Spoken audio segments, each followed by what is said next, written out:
बहुत समय पहले की एक बात है। नदी किनारे एक छोटा सा गांव था। गांव के सभी लोग खुशी खुशी वहां रहते थे। गांव में एक मंदिर भी था। गांव के सभी लोग उस मंदिर में प्रतिदिन पूजा अर्चना करने जाते थे। एक बार बरसात के मौसम में भारी वर्षा हुई। नदियों में बाढ़ आ गई तथा बाढ़ का पानी गांव में प्रवेश करने लगा। गांव के सभी लोग अपना मकान खाली करने लगे तथा ऊंचे स्थान की ओर जाने लगे। गांव में एक मंदिर भी था। उस मंदिर में एक पुजारी रहता था। पानी अब मंदिर में भी घुसने लगा था।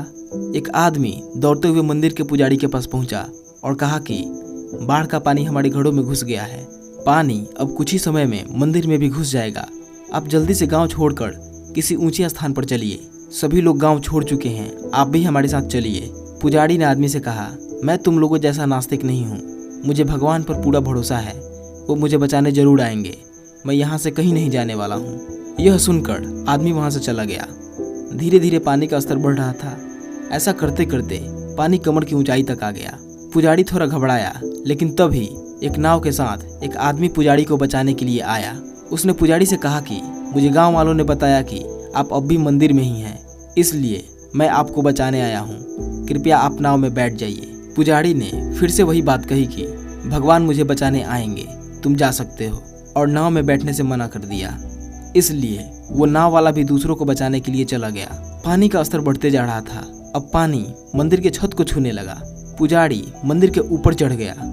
कुछ ही समय में एक हेलीकॉप्टर आया और एक रस्सी वाली सीढ़ी पुजारी की तरफ फेंकी और कहा कि आप सीढ़ी से चढ़कर आ जाइए, हम आपको सुरक्षित स्थान पर पहुंचा देंगे। पुजारी ने फिर कहा कि मुझे भगवान बचाने जरूर आएंगे, और जाने से इनकार कर दिया। इसलिए हेलीकॉप्टर भी दूसरों की सहायता के लिए चला गया। अंत में मंदिर डूबने ही वाला था कि पुजारी ने अपना सिर उठाया और भगवान से शिकायत करने लगा कि हे प्रभु, मैंने पूरी जीवन आपकी पूजा की, आप में हमेशा विश्वास बनाए रखा, फिर भी आप मुझे बचाने क्यों नहीं आए। तभी भगवान प्रकट होते हैं और कहते हैं, हे मूर्ख, मैं तुम्हें बचाने के लिए 3 बार तुम्हारे पास आया था। पहली बार मैं दौड़ लगाते तुम्हारे पास आया था, लेकिन तुमने इनकार कर दिया। मैं दूसरी बार नाव के साथ तुम्हारे पास आया था, फिर भी तुमने इनकार कर दिया। अंत में तीसरी बार हेलीकॉप्टर भेजकर तुम्हारी सहायता करनी चाहिए, फिर भी तुमने तीसरी बार भी मुझे नहीं पहचाना। अब इसमें मेरी क्या गलती है जब तुम्ही ने मुझे पहचानने से इनकार कर दिया। पुजारी को अपनी गलती का एहसास हो गया। वह भगवान से क्षमा मांगने लगा और अपनी जान बचाने के लिए एक और मौके को मांगा। भगवान ने स्वीकार कर लिया। इस प्रकार उस पुजारी ने अपनी जान बचाई।